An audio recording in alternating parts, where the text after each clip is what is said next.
All right, it is time for Mike on the Money. I'm here with Money Mike Giordano, financial advisor with Williams Wealth Management, here to talk about inflation today and what it means for our investing strategy. First off, always great to see you. So right now, I'll give you that there. Right now, I am looking at this report. I see the Consumer Price Index shows that prices are up 3.1% in the past year. So what is the latest inflation data telling us? Yeah, I mean, one thing with inflation in the markets is they're always looking at expectations, what's expected to happen.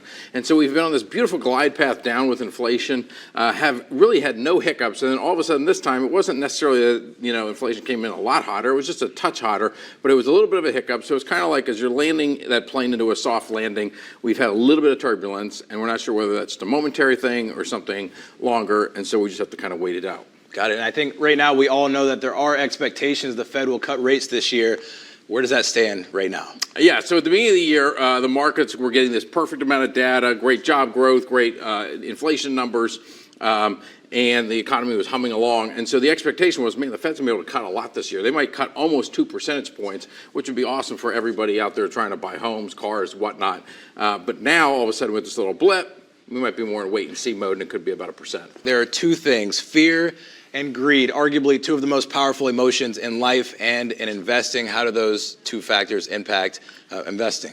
Yeah, I mean, fear and greed, you said it right. I mean, these are two powerful forces in life and in the markets. I know David Sweety's always said, he's like, life's lived between the ears. So you really do have to pay attention to this, especially as an investor, because you can get caught off sides very easily. So the best thing you want to do is just get yourself a little high up. I was looking at my office building about a couple hours ago, and I saw Sky 4 flying around up there. So just imagine you're in Sky 4 and you're looking down on, the economy, and you're saying, okay, we got good job growth, we got a strong labor market, GDP's been really good, and inflation generally is coming down. Those are all positives, and those things are great, and this is why you got to stay in the markets. At the same time, you've got interest rates that are much higher than they've been in recent years, and so that over time, if they keep these rates where they are, that will be somewhat of a drag on the economy. So you just kind of want to balance those two things out, stay disciplined, but don't abandon your investment thesis, and also don't get caught in the mania. Got it. Well, great advice as always, Mike. Thank you. We started with a shake, we'll end with a shake. Absolutely. Chris Justice, take it away.